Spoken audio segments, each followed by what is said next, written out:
Welcome back to The Belonging Place, where we focus on connection and community and belonging. And I'm really excited for our guests today. We have Mike and Erin Allen, and I don't really know Erin that well, but I do know Mike. Just to give a kind of meet cute for us, Mike is part of Here, which Here to Hear, HEARE. And he can tell a little bit more about that, but it's a men's mental health organization that a mutual friend of ours, started with him. And I'm on the advisory board of that and just feel very grateful to be a part of that, and akin to that. And then they both just do great things, and I just want you guys to hear about it. So welcome, you guys. Thank you. Okay, so the first question is just a basic question, and I'll let you individually answer it. But tell us just a little bit about who you are. I know that's a broad question, but it's kind of your elevator pitch, right? You get to say, this is who I am. We'll start with Erin. Okay. I, like, most importantly, I'm a mother, I'm a wife and best friend to Mike. I feel like our family is very, very central to our purpose. I am a yoga instructor. I'm a former high school teacher. I love mindfulness. I've done some training and certification through Brown University. I love everything to do with the heart. We went through a difficult time a while back, and we, through that time, discovered our purpose, and that was to strengthen families. And so we love to do work that can help, do the work of the heart, the inner work, and we feel called to create spaces to gather that are really safe. Both within like the walls of our home and also, rippling out into the community, we love to create safe spaces where we can gather and where people can come as they are and feel completely and totally loved and seen. Love that. Thanks, Erin. Yeah. Wow. Right. So nothing really. You're not really doing much. Okay. Boring. Not too, Just yeah. kidding. So I'm Mike Allen, and grateful to have a companion, a partner, a helpmeet in Erin. If it weren't for her, I just don't think I would be doing most of the things I'm doing now. Like, her influence has been hugely impactful in the work that I do now, including with the Here Brotherhood. We started that a couple of years ago now, and we've done several retreats at different locations, and we have an online community, and that has just been all about, about strengthening men and helping us find strength and vulnerability and deeper connection and growth and healing and all the good things. And Erin and I also co-founded the Light in Us, which is kind of has similar intention and purpose, and she spoke to it already, but we also do gatherings, and we've done a few couples events for individuals. She does women's retreats. I've done many men's retreats within that organization, smaller groups usually, and kind of all with that same purpose to help us more deeply connect with ourselves, with each other, and with God. Yeah. So that's kind of which we're gonna dig into the lightness. And it's funny, like, maybe not funny, but every time I have to make myself focus, because I think that it's called the light within us. That works too. Which also works, but I have looked, like, to the degree that I've looked it up that way, I'm like, oh, Kylee, don't say that. It's the light. Anyway. We got both URLs. But just so you know, it works, right? Yeah. Okay. My next question, and also individually, if I go back and I ask you that same question, like, tell me a little bit about yourself, but you can't talk about anything you've done or have or have created. Like, we strip that all away. And we'll start with Mike. Like, now tell me about you. Yeah. So I think of myself as both divine and human. And there's kind of a duality in that identity. And it's a beautiful one. And I think one actually informs the other in really essential ways.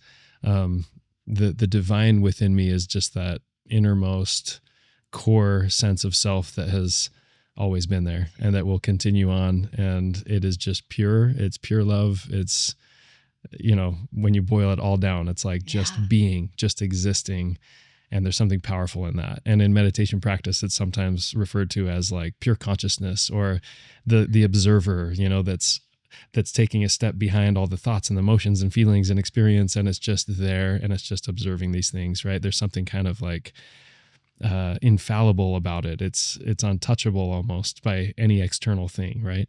So there's that part. And I feel like there have been glimpses of that where I've been able to feel in one with that, right? And then there's the humanness part, and that comes with all of the fall, essentially, right? But it's so essential, and it's so important, and it's on purpose. It's not a mistake. It's not a accident, right? And that part of me, there's all kinds of fun stuff we could talk about in there, right? And there's all those senses of identity of even in, what do I do for career? What are my personality traits? What are my hobbies? What are my interests? Even roles as a husband, as a father. There's all these parts of that sense of self, and I think some of those we do get to carry with us. Some are just transient, and some we leave behind. And one of the things that I feel like I've learned in the last couple of years is that the more that I attach my sense of worth to any of those identities, the more likely I am setting myself up for failure, or for a crisis, or for whatever kind of issue, right?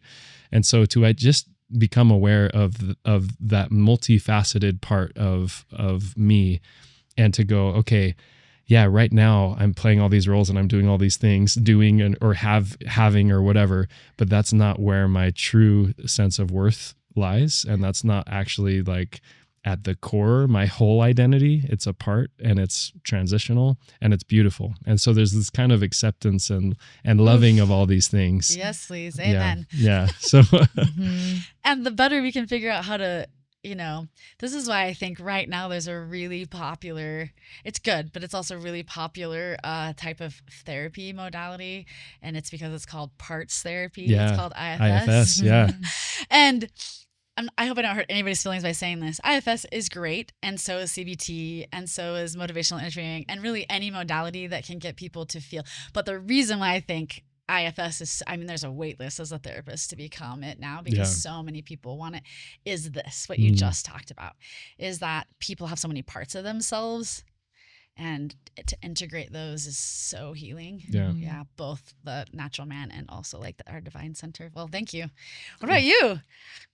Get there. Yeah. Okay. Go ahead. It's really good. I actually spend time in my closet every morning connecting with that part of me that is like just free from the external, free from the material, free from the temporary. And those I am statements are really powerful. So I am a daughter of heavenly parents. I am a disciple of Jesus Christ. I am a covenant keeper. I am his. I had an experience during a dark time when I was sitting on the floor, my back against the couch, and I just felt lost. And in this sweet moment, I just felt like the Savior was sitting right next to me with his arm around me, and my head just like leaned over on his shoulder, and he's like, "You're mine. You're mine." And I've known ever since then, I'm his. Yeah. I'm a nurturer. I'm a gatherer. I am beloved, fully loved. Yeah. I am human. And that is the hardest thing for me, is to love my humanness. I suffer a lot. It's hard for me to be human and to accept the fact that I'm fallen, I'm messy, it's really, really hard. And that's the work that the Lord and I are doing together is accept and embrace all, like you just said, embrace all the parts of you, the messy, the yucky. And it's really cool because I don't think he even sees the mess and the yuck. I think he sees it so differently. Yeah. And he's teaching me some really important lessons about, those parts that come up, the ego, the pride, the insecurity, all those things that come up so often through just like daily experiences. I get triggered and he's just like, I know you. And to see the trigger is like, you're so known and seen and loved. And like, let's work on this. You're not free here. Let's work on this together. So I'm believing. I'm very committed to simplicity. Yeah. I don't know. Yeah. Those. How do you answer that question? Gosh. Yeah. I have one word. Yeah. That kind of encompasses nobody's asked me. So thank you. Yeah. I'm known. Oh, Yeah. that's beautiful. I mean, I have other words, Yeah. but like that encompasses Yep. like If you 5 of the distill things it. that you just said. Yeah. Yeah. I love Yeah. that. If I were to ask a repeating question, I battled this and decided not necessarily to, but that would have been my repeating question for every guest. Like, what does it mean to be known? Mm. The problem with that is it is a leading question.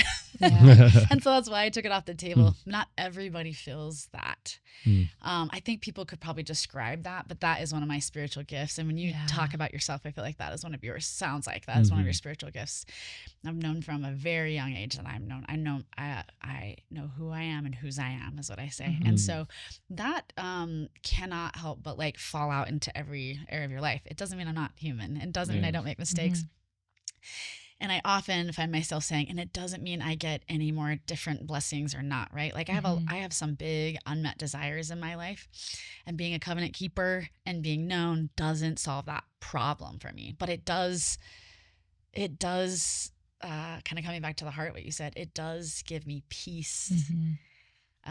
Sometimes when I'm freaking out in my life, and I kind of come back to the center, like knowledge that I have, it's like, I'm okay. Like I'm okay.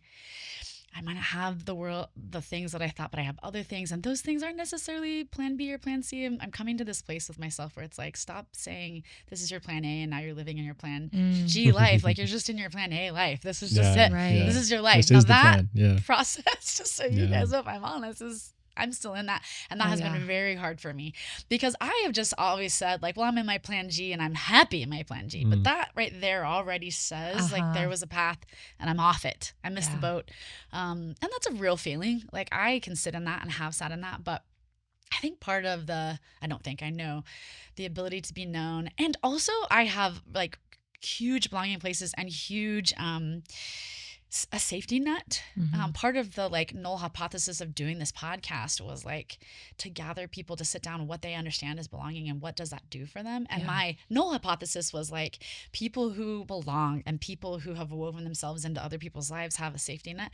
If you have a safety net, you can fail, which means that you can try things that other people can't try. And is that its own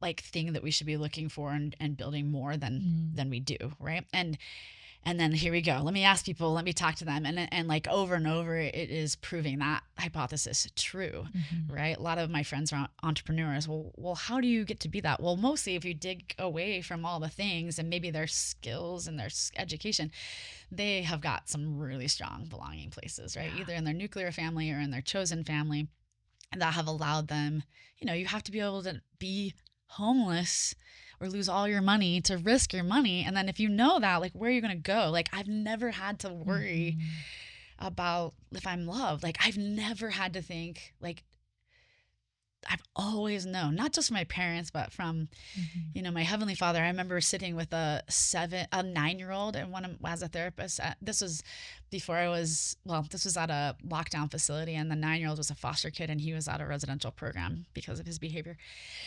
And I got mad at him one day because I was a TA and he was just like off the charts with ADHD. And I was like, we got to go outside. But I didn't really get mad, but I just was like, we got to go outside. And we stood outside. Before I could even talk to him, he just started crying and he's like, don't tell me you don't love me. That's what he said. And I was like, whoa, right?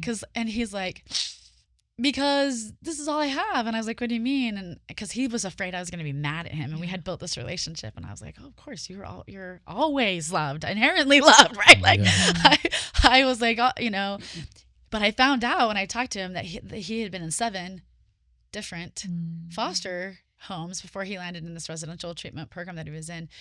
And we also had some conversations, and basically he was like, who's going to love me? And that reverberated into my soul. Like to this day, I thought I have never had to think that, right? Kind of like I've never had to go hungry. There are just some privileges of some things I've had in my life that I understand are privileges that allow me to have the capacity to start things and fail and start again. And so that anchor, right? You said another word that I would say, I'm a covenant keeper, which isn't always easy in this world. And isn't always thought of as like the cool path or the way to do it, you know? But yeah, if someone were to ask me why I stay in the religion that I stay, that would also be my answer, because I'm a covenant keeper. I've made covenants, right? Like a lot of other stuff is important, but when I really boil it down, so yeah, those are a couple of things that I would say about myself. One of the things that really drew me to you guys is kind of a few years ago, I decided to really delve into the practice of Buddhism.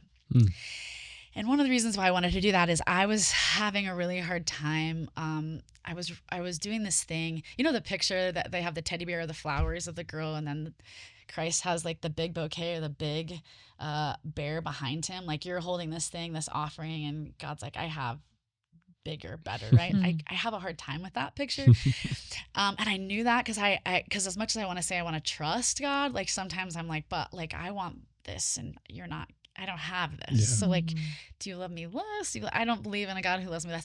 But I was having a hard time letting go of this. Like, and my this was like the idea of what I either had been taught or believed or saw that, and more than anything, wanting to be married and having kids, I knew that there's a growth edge to that you just can't achieve on your own. Like watching you guys even say, like you talk about Erin and how much, and I knew that to be really happy and to be really present in my life, I was going to have to figure out how to like be really good with whatever I had, which is just me. Like, and it's always going to be me, whether I do get married and have, like, there's still, I'm the common denominator. But one of the things, and I kind of want to move into the light in us, one of the practices that you guys and the feelings that you guys give off is like a very, in my mind, a very Buddhist feeling, which says, in order to receive, you have to empty the cup. So there, I don't know if you're familiar with that, but they're like the basic first tenet of Buddhism when you learn or read about it is you can't, you know, that you have to empty the cup before you can receive, that you have to let go, that you can't be attached to things. And both of your practices, which I want to ask a little bit more specifically, seem to be in the letting go in order to receive. So with that, I think I'll start with you, Mike, and maybe tell us particularly what you do, why you're called to it, and what you've seen happen in the lives of yourself and others as a result. Cool. Yeah. Wow. There's a lot to dive into there. I guess I'll start just with a little bit of this, my own story of getting into, I now facilitate breath work, and I facilitate at retreats. And sometimes I even lead a little bit of yoga, which I learned from Erin, but I didn't go and do a whole certification and everything. But if we just need to move the body and stretch a little bit, like I feel comfortable doing a very basic practice. But I'd say, you know, the introduction that I had to breath work was at a men's retreat, the first one I had ever attended. And it was Erin's friend who was running it, and she introduced me to him around the time we had this kind of pivotal life change experience. And we were like, hey, I had been trained in graphic design and branding, and that was my whole career up until this kind of life-changing event happened. And suddenly I had some space to go, is this really what I want to be doing? Do I want to continue on this path? Or if I could do something else, what would it be? So we just had this kind of amazing opportunity to pause on the hustle of that we're all caught in, right? Yes. Of like, we just got to go. So we had this space, and I was already thinking about, what would like a men's version of a retreat look like? Because Erin had already done women's retreats. I had heard a lot of women's types of things like this. I wasn't even aware of many men's types of gatherings like this. Yeah. And so, and there's a ton out there. I just didn't know about them, right? And so, more now. And more now. But we're not talking current. We're talking years ago when you began your journey, which there wasn't as many. Right? Yeah, totally. It's like once you create something, there's permission for other people to be like, oh, you did that and seemingly it's successful. Maybe I can too, right? It's permission giving. But I would say not so much back then. Right. Yeah. And also not so much retreats, because also we don't really talk about men's mental health, and it's not a thing. Right. So I'm not going to pay a bunch of money to go kumbaya with people, because then I have to say I might have a problem, or there's an inherent stigma. Yep. Yeah. No, that's the absolute. I mean, I think it's Brene Brown and others talk about this. Like the biggest resistance that men have is to admit weakness or to show weakness. And so the whole idea of going to a retreat and being vulnerable and exposing our weaknesses is like, no. Like, nah, that's. And Mike, can I share? I hope this is okay with you. But like, he was thinking of facilitating retreats, but he had a lot of resistance to going. Absolutely. It's like, I don't want to go. And I think this is a typical also maybe male thing. It's like the idea of going and leading something. It's like, I'll go do that. Yeah. But to go in as a attendee and have to, peel back some layers and I don't know what's going to happen at this retreat. I don't know the other guys there. I don't know what kind of things they're going to be talking about. There was just a lot of like, if I unzip myself, this is what I talked to John about when we first started here. I was like, people are going to unzip themselves and I don't want to be graphic, but like their guts, they're going to be all over. You have to help them figure out how to zip that back up when they go home. Right. Because if you create a space that's safe, and one or two people open, everybody else feels free, and it's magic, right? We know, and it's wild what begats connection once somebody says what I call their unspeakable things. So it's not just vulnerable, but it's your unspeakable things. And a room of people, whoever, women, men, can hold that space. Yep. Or there's a facilitation where you don't speak to that space; you just listen, right? Which we're also really bad at in society, right? And then another person speak, and then you have an opportunity later to like have individual connections or questions or whatever.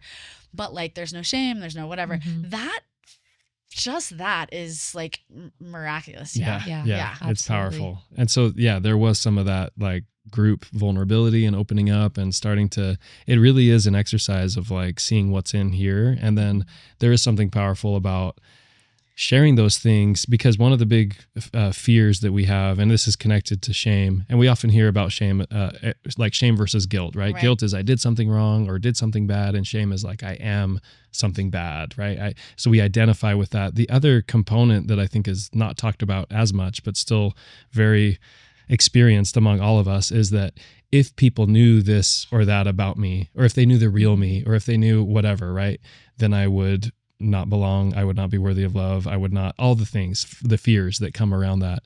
And so there's something really powerful about going in a space where actually you can bare your soul and realize that you still are loved and you still belong. All of you. And all of you. All of and that. And that's where the connection goes so much deeper, right? Because we all want to have a sense of being loved and belonging, but we feel like there's all these, let's go back to IFS, parts of us that we have to keep hidden. Yes. And so this is a space to crack that open and start to, it makes the shame dissipate, right? When you realize like I could bare my soul and I'm still right here with this group, and they're going through the same thing, or circumstances look different, but the experiences, the things that we're feeling and believing, like you can connect with people at such a deep level. And that's that kind of heart connection, right? Yes. So I got to experience that to a degree at this retreat. Sorry, you wanted to add I wanted to share, there. one of the quotes that we often will say in our retreats, is it Carl Rogers? Carl Rogers, yeah. That which is most personal is most universal. Yeah. I was actually going to just say to you guys, I have the privilege as a therapist to sit, I work with teens, but it's still it's similar, to sit 16 plus years with kids, teens. And I think it would be the same if you're a school counselor or anybody who sits with a type or an age group of people over and over and over and over. And you start to realize that like, man, it's not just like, we're just not that different. Like there's addiction. And there's process addiction, there's substance addiction, but the process of addiction, like from person to person, just isn't that different. And everybody thinks they're at 100, not 10. Mm-hmm. And like I feel so grateful that I get to tell so many people, man, I think I don't tell them, but I help them come to the place of like knowing that they're at 10 and not 100, right? I get to validate. I get to sort of like humanize the experience. Some people think they're at 10 and they're really at 80, right? I also get to like help them understand that clearly, and be able to get help for that. But yes, I almost laughed when you said, because I think part of the curtain, the Wizard of Oz curtain, if people were to pull back the curtain, is that we're uniquely individual, but our problems, there's like a silver platter of like so many problems, and there's not like hundreds and thousands of them. There's like they all come down to 25 some core, of them. Some I mean, there's things, maybe not 25, but I'm just saying some, and like everyone has a different version of that. But when you start to open up your heart, and enough people in a gathering place open up their heart, you start to see it doesn't invalidate your individual part of that, but you start to be like, oh, I'm actually not alone, because everyone feels another thing that people feel like is am I the only one? Yeah. Which is where the shame keeps you and why you don't connect, because you're like, nobody else around me struggles with this. And the minute you're like, oh, there's a lot of people that struggle with that or something similar to that. Yeah. That also just in of itself, it causes some sadness, I think, too, to realize like, oh, there's a lot of people that are kind of feeling like how I feel, but we're connected in that. But then there's like a call to action almost. You're like, oh, like, what are we going to do about that? Yeah, link arms. Yes, exactly. Let's walk together. Yeah. It's interesting. My sister, her daughter got cancer in her eye when she was just a 3-year-old, and thankfully they were able to remove the eye and remove all the cancer. But there was just an outpouring of empathy, love, support, compassion, sadness during that time. And she had this really interesting insight. She's like, with all these people like opening up, sharing, as she's going through this trial, she's like, I really think that the emotion of it is the same for all of us, even though the external circumstance is different. And I think that that's why that quote is true, is that as humans, as, children of God, like the emotion of it, we can connect so deeply in that, even if the circumstances are different. Yeah. And so I don't want to jump off on this, but I just want to say, on my last podcast or 2 podcasts ago, we were talking about how people are just so pain averse and that they numb it and that they stuff it and this is part of why I think pain is such a connector. Yeah. But you have to be vulnerable with your pain, and so many times people just would rather do something else, numb it, distract it, whatever, right? Yeah. And if you can get over that, what you're talking about, instead of standing in front and coaching, but be a participant or allow yourself to be vulnerable at a level that you haven't been before, to express your pain and be received. Because there are clearly times when you share and it's not received, and that causes you to sort of shrink. Yeah. Well, and it's interesting. I think for Mike, it was so valuable for him to have the experience of that resistance, because he can understand how others feel when they're extended an invitation and like the resistance that they feel. Like it's just all of it had value. All of it had purpose. Okay, so you're feeling it and you are feeling called to it, it sounds like. Yeah. Okay. Well, so part of that experience was the breathwork meditation. And I had done meditation and other modalities before. This was the first time I had tried this holotropic style meditation, and the facilitator set it up in such an incredible way. That's where I first heard that quote about the name Jehovah or Yahweh and the connection with breath, how some scholars and rabbis have noted that name in the original Hebrew is actually, it could sound like a breath. So there's a YHWH, and the YH being the inhale and the being the exhale. And so there's this beautiful passage that a woman wrote, almost maybe from a sermon or a talk or something, but it just goes on about what a profound concept that is, that every breath we take is praising or acknowledging God, whether we're aware of it or not, awake or asleep. First thing a child does. Yes, the child's first cry. Yes. I love it. It's just like so inspiring and beautiful.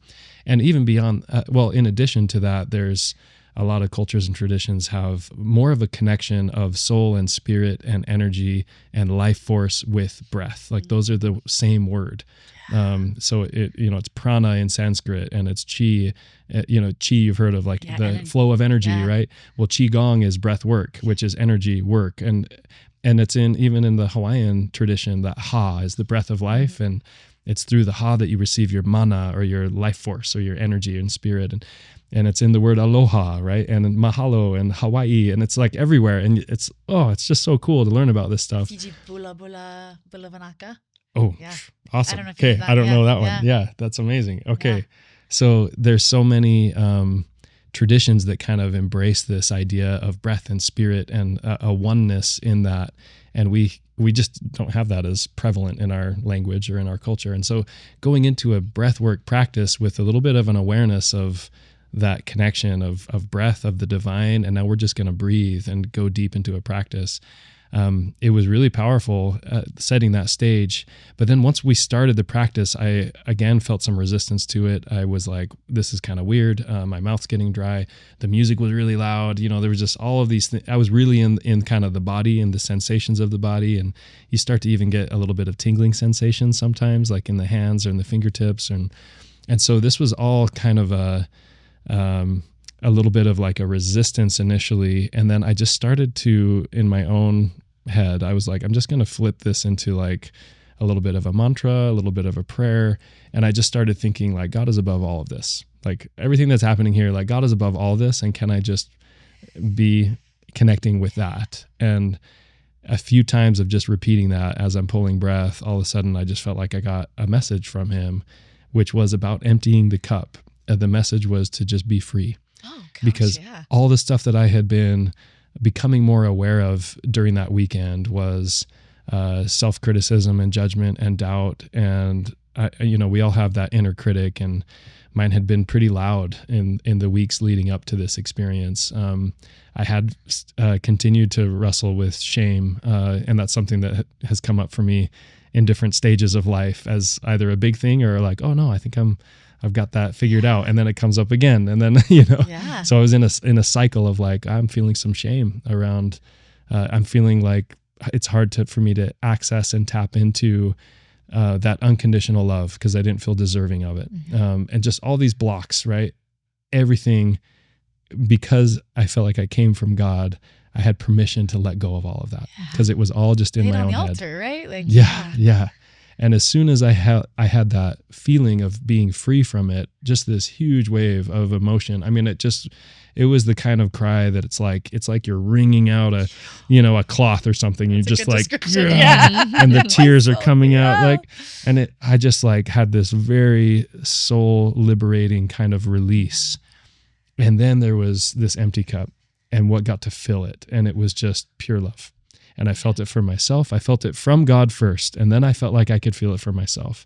And then I felt it towards all of the people that are most dear in my life. And I thought about Erin, and I thought about each of my kids one at a time, and just imagined them, and just felt this like overwhelming love.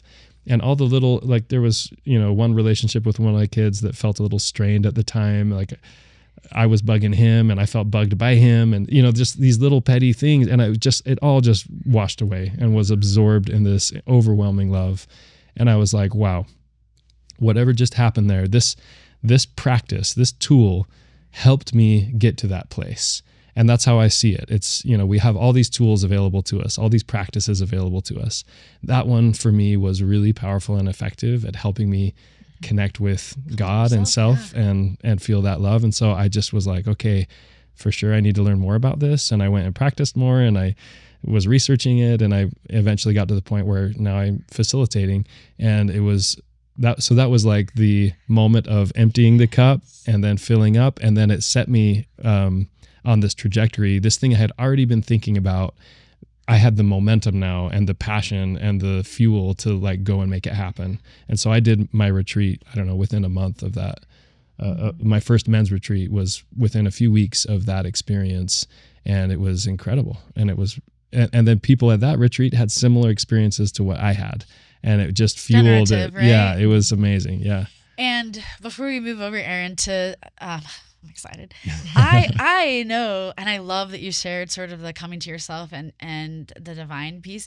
The interesting thing to me, and I know you know this, Mike, but the interesting thing to me, again, as a clinician, is that what's happening physiologically and how much as a therapist I'm trying to get people to come to the physiological, because it's hard to control your brain, it's hard to interrupt your thoughts, but man, you can do a lot with your body, right? Somebody asked me, it wasn't actually that long ago, like if you could only give one coping skill, what would you do? And I said, box breathing, which is just, it's a name for just like big breaths. And as my niece would say, beef breaths. Beef. But yeah, when she was little, her mom would say, take a big breath, and she heard beef. So then when she would cry, kids just get emotionally. She was like, I need beef breaths. And I'm like, yes, you do. Take beef breaths. And this is as a person, but also as a therapist, I just want to say, not only do I love what you said, but I want to add that like, this practice, we live in a too busy, too much, and that and a instant gravitation, overstimulated, dopamine heavy, unhealthy dopamine heavy, and that's just racking lights that aren't how we were meant to be, like just so much stimulus that our nervous system is a mess, right? Yeah. Like to be able to actually just, and for some people, meditation of thought is really hard. I think it's easier. I think it's an easier guided practice for some people. I just want to shout out to people, if you've never done breath work, give it a try. We're going to put all your guys' information underneath. There's lots of ways to do that, right? And Yeah. lots of different, find your thing. And I also want to say, you know, we go to movies and we have this thing that's called the suspension of disbelief. Mhm. Like, I just want to gift that to people a little bit. Like, Right. have a little bit of a suspension of disbelief. Yeah. Go in and gift yourself a like breathwork massage, I guess, you know, Yeah. think of it that way, like a Yeah. self-help, and then try it on and see how it goes. Because I think not only will your mind and heart thank you, but like your body Yeah. needs Yeah. rest, and it needs breath, and it needs the nervous system to just sort of relax so your body can do the things you're doing. So like in the combination of that, like, Yes.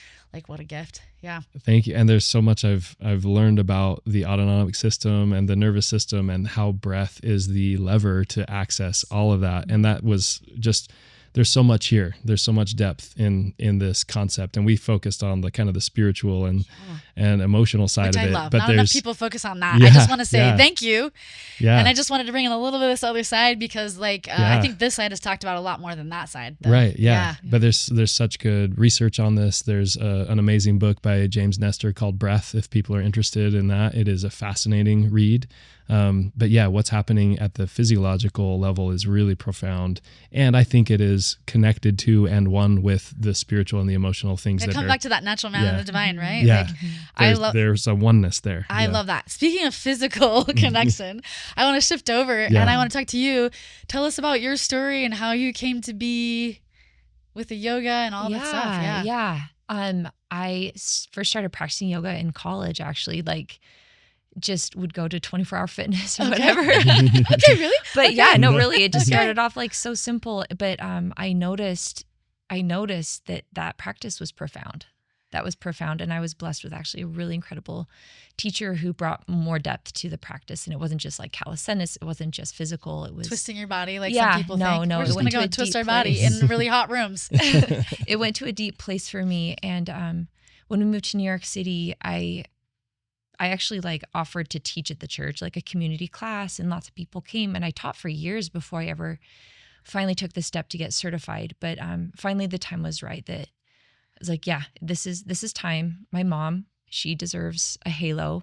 She came and moved in with us in our 1-bedroom apartment in New York City and watched over our children while I went and did this certification through Yoga Works. Love that. And Love our connections that help yeah, us. yep. And it was so incredibly profound. I think it was my first, I mean, like I have had a testimony my whole life, and I thought that I understood the atonement. I thought I understood who Christ was, but this practice of yoga, my goodness, it was healing. I did not have observation. I did not have self-awareness. I did not have the ability to separate myself from my thoughts, from my emotions. I was so identified with all of the things going on inside of me, and life was tumultuous. And as I started this deeper practice, even if you don't plan to teach, I would just say, if you have the opportunity to get yoga certified, just the level of depth that it brings to your own practice and the skills and the abilities that it brings in, it was just life-changing. And just a lot of awareness. Just like, I feel like I've had so many awakenings, but this was one of my very first great awakenings, and cracked open and just saw myself, the good, the bad, the ugly, all of it, just like, whoa, this is all in here. And like found space for all of it.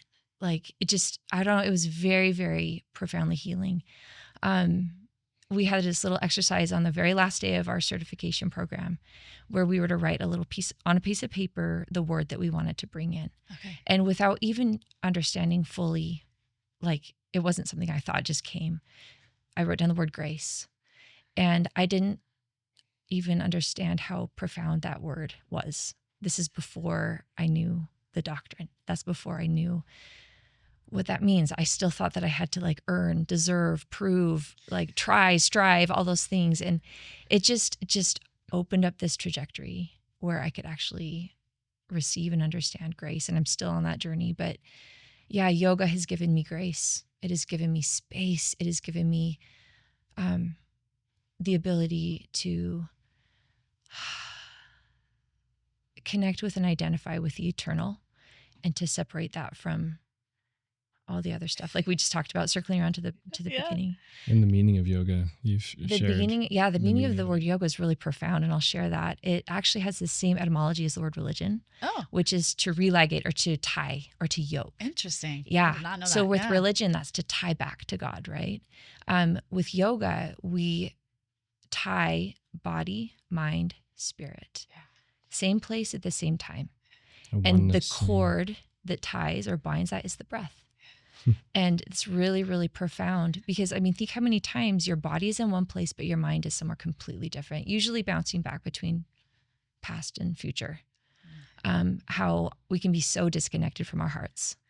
We don't even know what's going on down there because, well, we're not going there. You know what I mean? We live up in our heads, or, you know what I mean? And it's just like this practice, the way it can crack open, bind, heal, connect to the deepest, most eternal parts of us.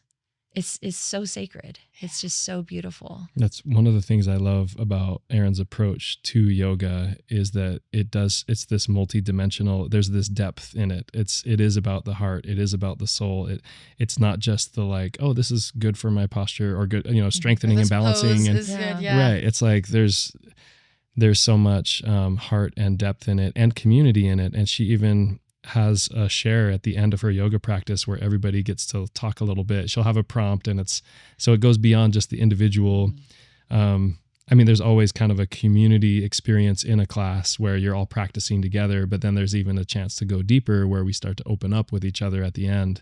And it's a beautiful part of her practice. It's beautiful because we've just shared breath. We've just shared movement, and our physical bodies, they hold our emotions. They hold our holds the score. Yep. And exactly. And so as we move, we are literally moving energy around. We are literally experiencing an energy transfer, and it can shake things up. Sometimes I think of it as like a snow globe or something. You're like you're getting, there's a little chaos, a little chaos in there. Yeah. And you stir things up. And then I love just the symbolism of so many of the poses. Every practice, whatever you've done, you're going to end in Shavasana, which is corpse pose.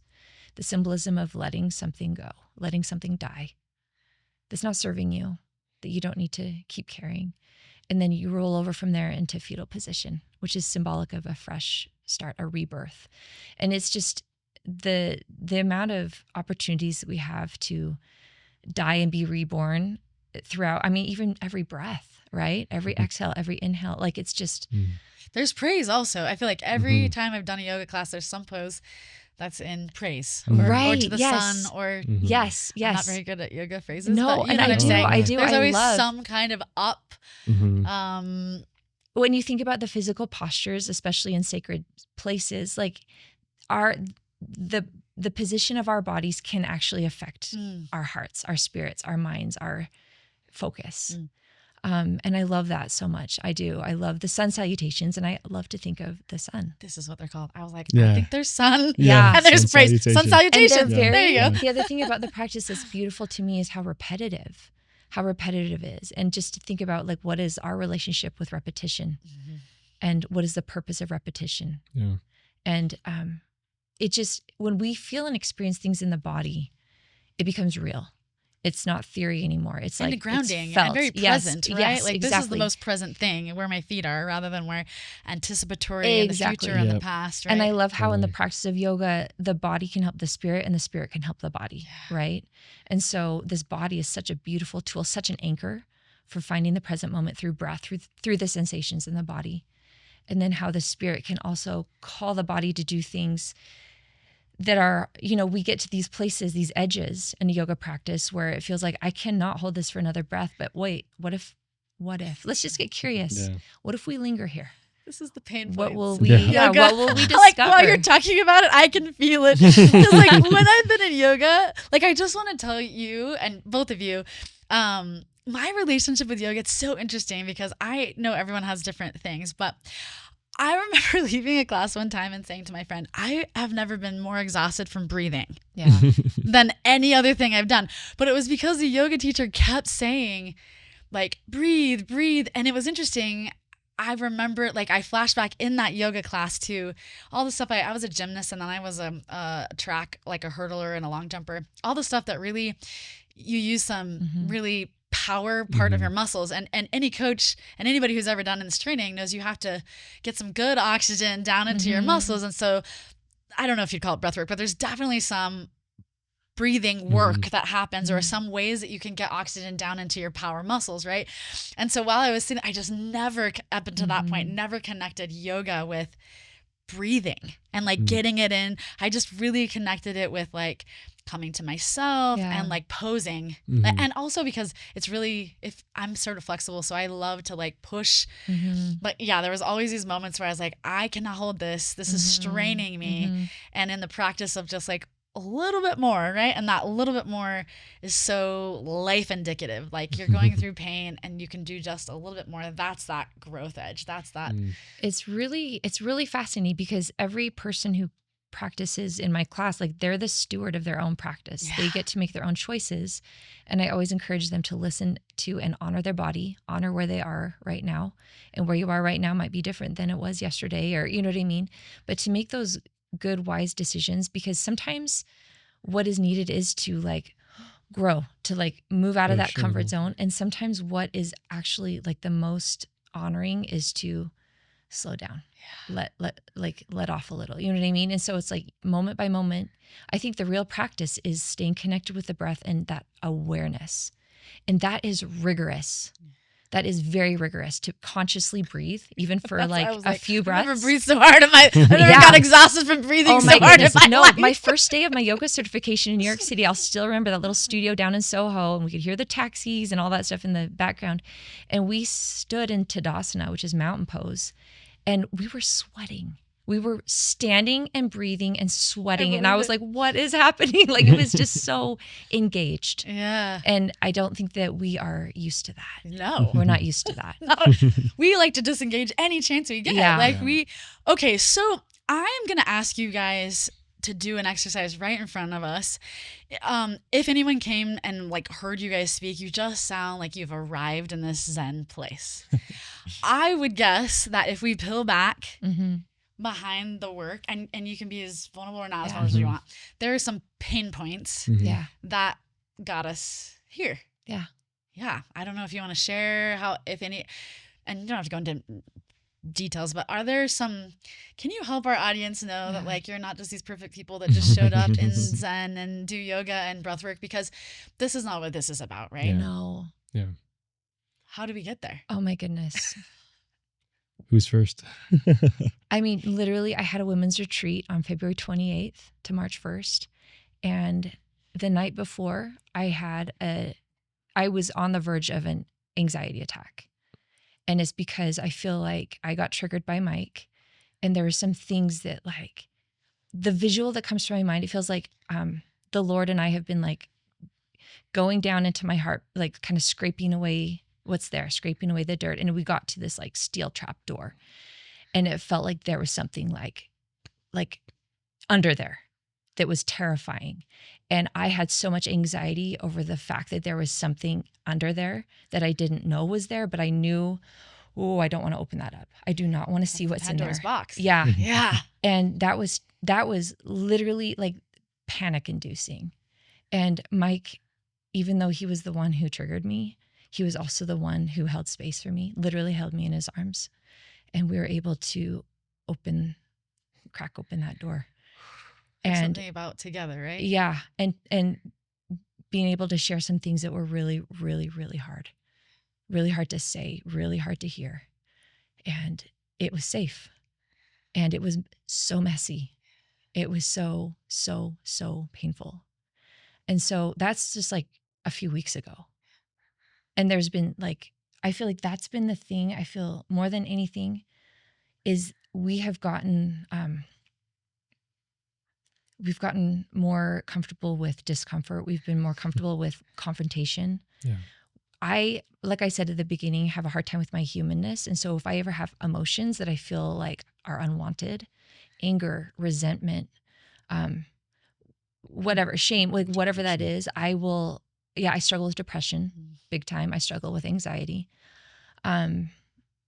like when I feel those things in my body, I have a really hard time, even with all the tools, even with all the experience, actually being gentle with myself in those moments. I think I can be very judgmental toward myself. You can give it to everybody in the room, but to yourself. Yeah, no, that is my hardest thing. Yeah.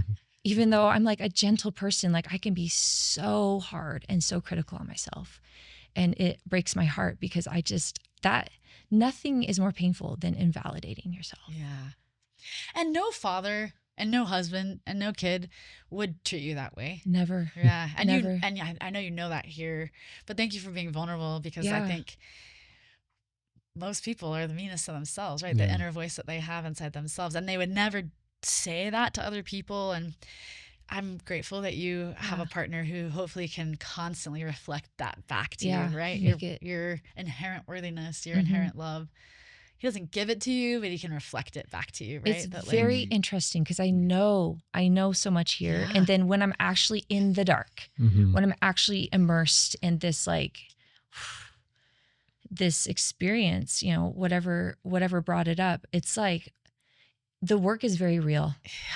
The practice of doing the things is not for when you're in the moment. It's all the times when you're not in the moment, so that when you're in the moment, you can receive from that, right? I tell people all the time, coping skills are not meant to be when you're dysregulated.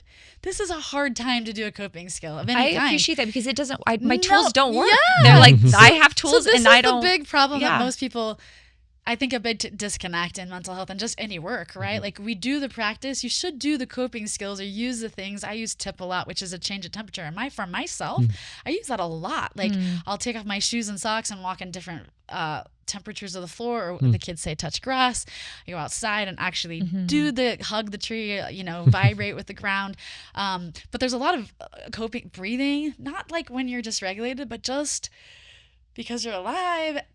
This is the disconnect, I think, is that a lot of people even say, like, therapy didn't even work for me. I learned all these skills and I can't. It's like, well, you have a box of skills under your bed that you never pull out and use. And when you're dysregulated, you can't go figure that out. You can't use your thinking brain, your prefrontal cortex, because you're in your limbic brain. You're in your fear, fight. Yeah. So, like, doing the practice of the thing on a regular basis, or using your coping skills so that they're automatic, right? They become more of like, okay, I don't have to think about this skill. Like, it's part of who I am, right? Yeah. I feel like the victory is like, after moving through the experience, being like, there's just like a little bit more space to like accept the fact that, yeah, I still struggle with feelings of depression. I still struggle with moments of like really profound anxiety. I still struggle with whatever it is. And my relationship with that thing is expanding a little. It's like, yeah, there's space for that. And I just want to add, and I want to go to you and ask you, Mike, you're also a mother. You're also a partner. You're also, I'm sure you have roles in your church. There's like so many parts of you, right? That are also, you're juggling or spinning the plates, I call it, while you're trying to do this. Like, I'm not trying to peel away the layers for you guys to just be, for us to see your just human weakness for no reason. I'm saying the people that just talked so powerfully about your practices are also the people who are sharing. I want to maybe let you answer the question too. Yeah. Well, hopefully in the sharing of my experience with it is indicative of, you know, why I practice it, because of the impact that I felt from that. And I continue to have my humanness is very apparent. And some of the places I go, I do think I have some unhealthy relationships with dopamine and how I receive that dopamine. And this was so profound. In a different retreat setting from the one I mentioned earlier, we did some work on connecting with that inner child, which was really beautiful practice and very tender. And from that place, we defined what's our life mission. Like, what kind of world do we want to create in connection with the inner child? Yeah. And the answers are so profound and revealing. And the thing that came up for me, was a world of unconditional love. And then you talk about how do you create that world? And after exploring a lot of stuff, it boiled down to just by being present, because that's where the unconditional love is felt, right? But from that mission, you flip it and you look at the inverse, because it's so exposing of why you picked that thing. Yeah. Why so did your inner revealing. child Yeah, say, I want unconditional Yeah. love? Like, that's what we need. It's because, well, when did you not feel that? Or why do you feel like you need that because you don't have it, right? There's this exposure in that. And we call it the shadow mission. And my shadow mission was about, not creating a world of unconditional love, creating a world of conditional love, or of reservedness, or of holding back, or of not being fully present, vulnerable, open, right? Where unconditional love can be felt and experienced. And then the how, it was by being present. So what's the how of my shadow mission? It's by not being present, by being distracted, by avoiding, by numbing out, by all these things.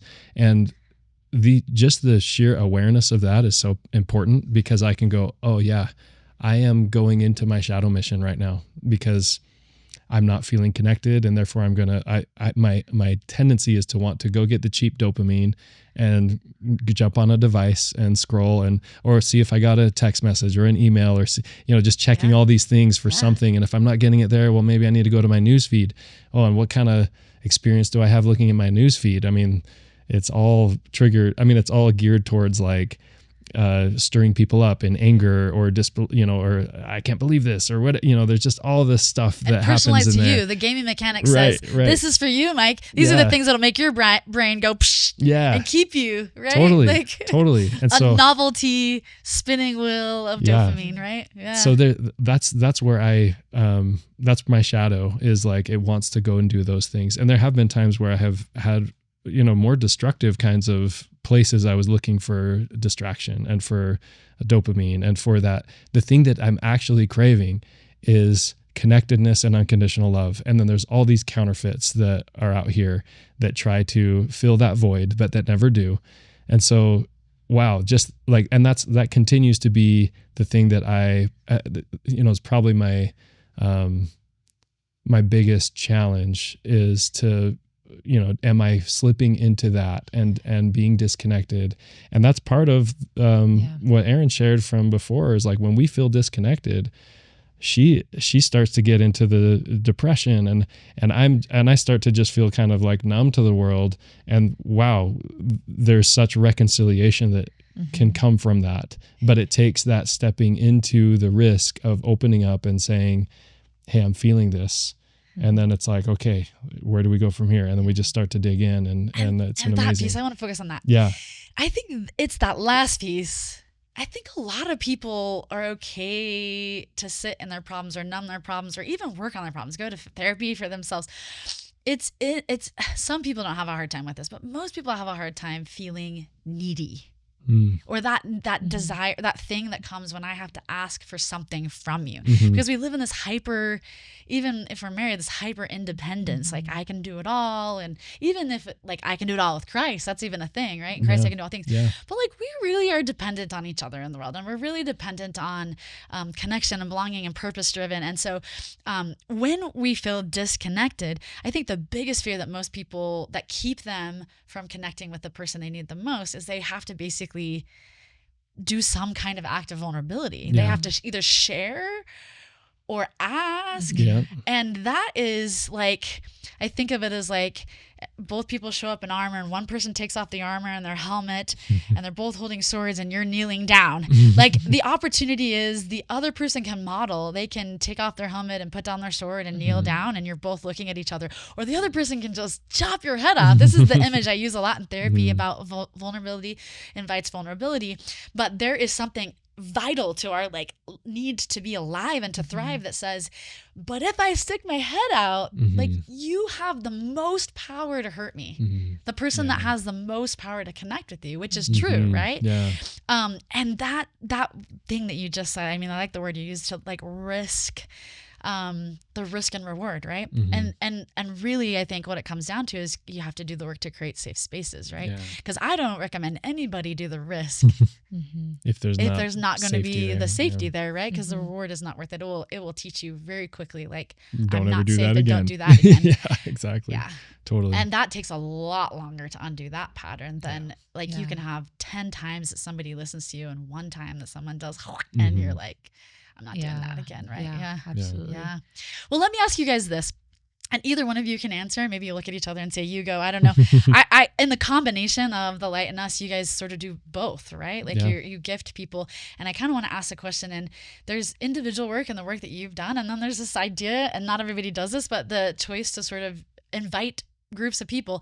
And I think into your home space, right? Like I think it's we have a garage. Yeah, garage. I was going to say. It's a detached garage. But like into your basic studio that you've created, I know very cognizantly to create a space of healing and safety. But like, why the groups? Like, and why not just in a studio that you do on your own? Or like, what is it about this? What is it about the light in us that, it's just like the broad question. Yeah. I don't know who wants to.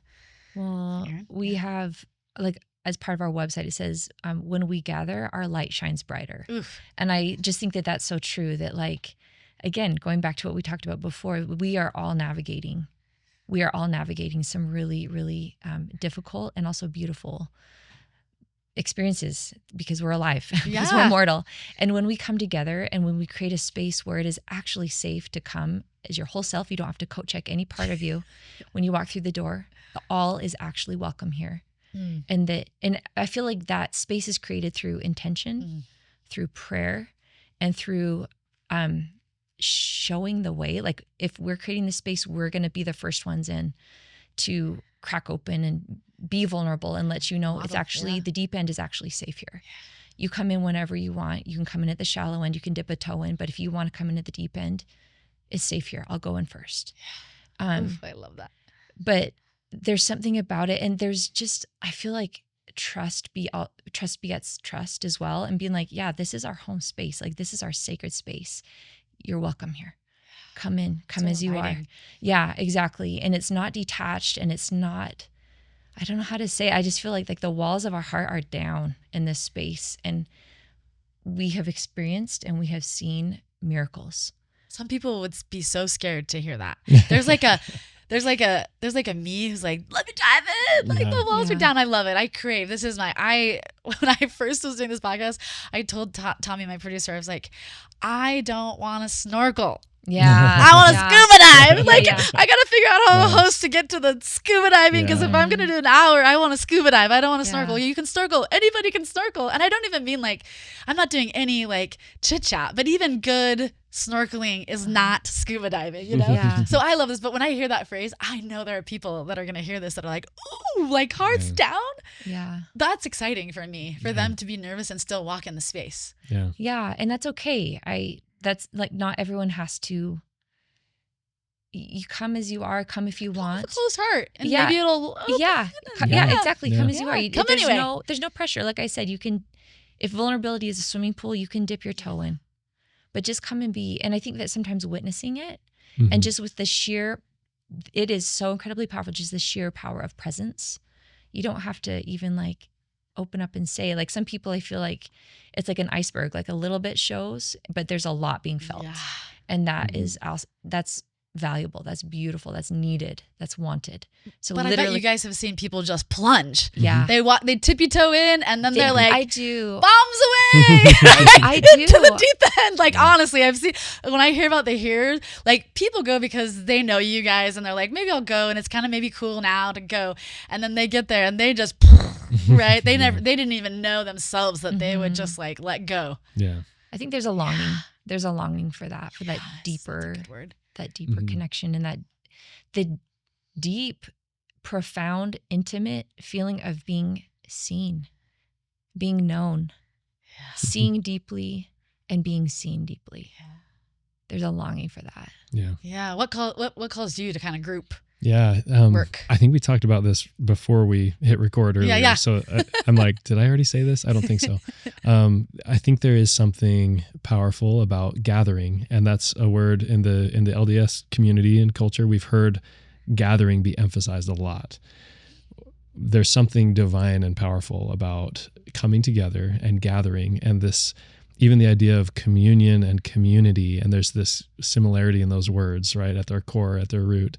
There's a communion that can happen in a powerful way in community. And it doesn't say that the individual work is less important or whatever. It's both, right? It's like both we do the individual work and practice. There's something really sanctifying, empowering, healing, about coming together and going to those deeper places. And I think one of the components of this is shame is such a prevalent thing in our lives, right? Or in our community, in our culture. Shame says that, guilt says like I did something wrong or I made a mistake, and shame says I am something wrong, I am a mistake, or I am bad. I'm unlovable. Yeah, I'm unworthy of that. And that's, I think a lot of people have probably heard that before. And then there's this community component to shame, which is, if people knew this about me, like if people knew the real me, then I would be rejected, I would not belong, I would not be worthy of love. And that is something that we can challenge and experience together. And when people bare their souls in a community setting where it's safe and where there's not judgment, and we set that stage and we set that tone, and we actually all go around the circle and say, everybody's confidentiality is safe with me. I'll honor that. And I'm not here to judge. Keeper, and I'm my brother's keeper. Yes. And so it's like, I'm not here to judge. And so we've like established these things, and then we model it by stepping in to the deep end. And I have shared things in these men's groups that I haven't shared with many, or people that maybe you would assume, like, oh, maybe your parents, or maybe your your closest friends or whatever. I'm like, there's something different about a space like this where you can share. Mm-hmm.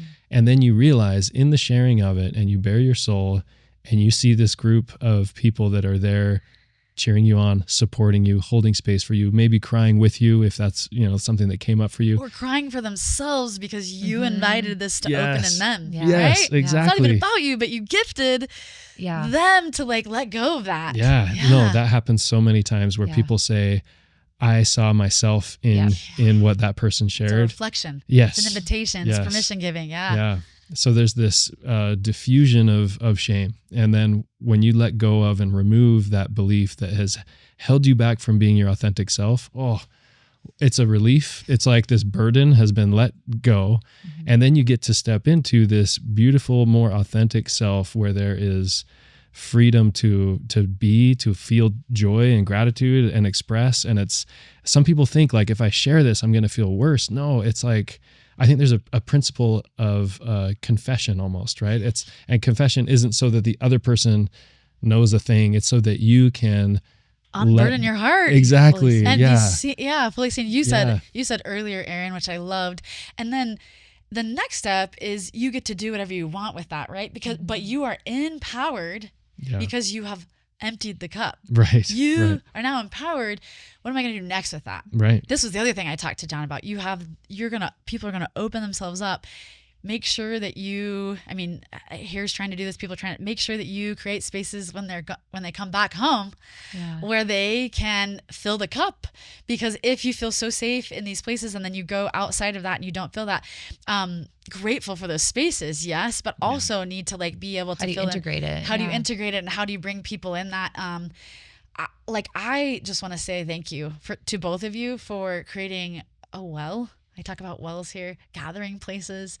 I am obviously obsessed with these. I run a choir, and I feel the same way as a singer individually. Do your good singing, but when you come together, there's a synergy, right? Yeah. Harmonies. One of Stephen Covey's habits, I think it's number 6, is synergy, that 1 + 1 is 3. I feel this way in what you guys are doing in yoga and breathwork, and like people individually are coming into your spaces, but collectively there's like a sort of an a hum, right? That's like generating in the room. It's like a synergy. It's its other thing. It's like I'm having my individual experience while a lot of people connected to me in the hive are having their own individual experiences, but the collective experience like is its own gift, right? That you can't have in your own practice, because and both are really important. And so I really wanted to highlight this individual love that you guys had for things, but also a collective space of belonging and bringing people in, and how generative that is. I appreciate that. And I just wanted to share that the spaces that we create with these retreats, the people who are invited to come and attend are also invited to contribute. Like they're not just passively receiving, like they are giving of themselves. They're sharing. They are essential. They're essential. And that's when we say, when we gather, our light shines brighter. That is the truth. Like every single person who comes their individual light, their experiences, their vulnerability, their voice is essential to the experience. Yeah. One of the visuals that I think people can really get this is when you go to a concert and a few people put on their camera lights and then the whole, like that's a visceral visual experience of that one and then whole, right? And like how fast that light can just, you know? Awesome. Well, I just have like one more question for you guys. And that question is, I know we've talked a lot about the light in us and about breathwork and yoga, but I just want to give an open question to like, when you think of belonging, when you think of connection, is there anything that you feel like you want to share before we close up? I do have some thoughts. I think in order to belong, I need to belong to myself, first of all. I need to know for myself that I belong to God. I need to know myself. I need to know my mind, know my heart, know all the parts that make me who I am, including the shadowy, the harder to see and acknowledge. And once I'm known by me, then I can step into real belonging, because I don't feel like I have to hide or change or edit myself, right? I can just be like, here I am, and I am valued. I am needed. Interestingly, the darker, shadowy parts are actually places of the deepest connection with others, and to see the sacredness in all of it. Yeah, I love that. Thank you. Yeah. What came to mind for me is that I think we all inherently belong. We already do belong, but then what comes up for us that causes us to believe otherwise and to feel otherwise? And I think that's such an important place to look, looking at the shadow, looking at examine. What's here and why. And you get into the psychology and the developmental behavioral things that go on. And, there are some pretty common beliefs that we establish some of our core belief systems about just the world and life from the ages 0 to 7. Wow, like what happened in those years and what did we see and feel and experience that was beyond our ability to fully comprehend? And that's where, trauma comes in, and that's a word that can have a lot of like meanings and baggage and whatnot, but it's basically like we weren't able to understand what was happening to us and process it. And so without the capacity to fully empathize, or without the wisdom of life experience, we just start to believe things about ourselves primarily. And those can just continue to, like, it's like we set the programming of our minds in this very vulnerable stage of, and this is part of the fall. This is part of the experience, right? It's the plan. It's part of the plan. Nothing's amiss. We had all the tools when we were that age, then we wouldn't have the growth. Yeah. Right. You can't have the positive, you have the negative. You can't have the joy without by the pain, design, right? Yeah. By the design. opposition in all things, exactly. And so there's this process of going back and seeing what's there, and then being able to, from a place now of experience and of the ability to empathize and of wisdom and with grace, to look back and to just nurture that part of us that said, I don't belong, or I'm not worthy of love. And so how do we then reconnect with that, find some healing there in connection with a higher power, I think is the most powerful way to do this, in connection with Christ, who has that actual power and authority to heal our hearts and to change our hearts. And so we experience a transformation in that. And then when we become free of those old patterns of thinking or of beliefs, I actually pulled up a quote here that I just love, and I want to share it. To me, this encapsulates really well what we're talking about. So this is from M. Catherine Thomas from a book called The God Seed. It says, "What if you could not even think the recurring thoughts that distress and afflict you? What if suddenly they were gone, lost in a true nature of joy? What if you were not even capable of thinking your favorite negative, fearful thoughts? Who would you be? How would you be? Oof. Would you not be liberated, fearless, and your true self? We have the power to come to live in the moment without the past, when all the negative stuff that we cling to so tenaciously is taken out. What is left? Only love and joy. That's what's underneath it all, and we can begin fresh now, this very moment." Beautiful, right? I love that. one thing that I want to share, and I kind of went into this in my more detail in another podcast, but one of the gifts that I was able to have that was out of tragedy. I think people find that, like, I had a little brother who drowned tragically when he was 15 and I was 19. And there's something that sweeps everything, your thoughts, your relations, your things, when you realize how little you control and how short we have with each other, that sort of gifts you the ability to sort of be your authentic self more. Be louder, be noisier, be messier. That voice that told you not to do that, because we're so temporary. Yeah. You know? Yeah. Part of my belonging is out, I call it Grant's gift, is out of that gift that he gave me that just shook my world at 19. That was just like, all of this is so temporary. Yeah. Like, you're a steward of all the hearts you hold and the people that hold your heart, and just live out loud. Just do it. You know, like, just strip it away. Yes, we have you know, the things that come to us, but like, I would love to walk around in a world where people were, their cognitive distortions were sort of, they had amnesia, at least for a day or a week. Like, how free that they would feel. I'm just thinking of dozens and dozens of my clients that we worked on that, just like replacing and getting rid of their cognitive. That was the work, right? Is to like rewire their brain to think differently. But man, I would love a little bit of that, just like amnesia. Like that's what we're working towards. I feel like that's what Zion will be like. People with wide open hearts, like open, clear, self-awareness, acceptance. Everything will be known. Everything will be seen. Everything will be understood with pure love and charity. And that's the work that God is doing. His great and marvelous work. That's what he's doing in our minds and our hearts. That is the work of his atonement, is to bring us to that true place. Yeah. And I think part of the belonging is individual people walking through the refiner's fire, holding hands together. Like, I can do the hard thing. You said it earlier. I'm just echoing back. Like, I know I can do this hard thing if I can link my arms to some other people. If they can't do my work, I can't do their work. This is where we get messy when we try to, but if, you know, there's something to be said about that community and that communion, so right? That says like, but we can do it together. So we're not alone. Well, thank you guys so much. Thank you. Like I said, we are going to put your information down below and any other links that we have. And you guys have upcoming retreats, right? That people can sign up for. Okay. Both with The Light in Us and also Here Brotherhood. And they are mostly putting things up in LinkedIn, I think, or are they also okay? Yeah, we have Instagram too. Okay, and Instagram. We'll put the links and you guys also have a podcast, the two of you, and Here also has a podcast. So we'll put all that stuff below that you guys can check them out. But I really recommend you. I'm really inviting the audience to both do breathwork and to do this intentional yoga. And the best way to do it is to do it in a retreat together in communion. Yeah. Awesome. Love it. Thanks, you guys. Thank you. Thank you. Thank you so much.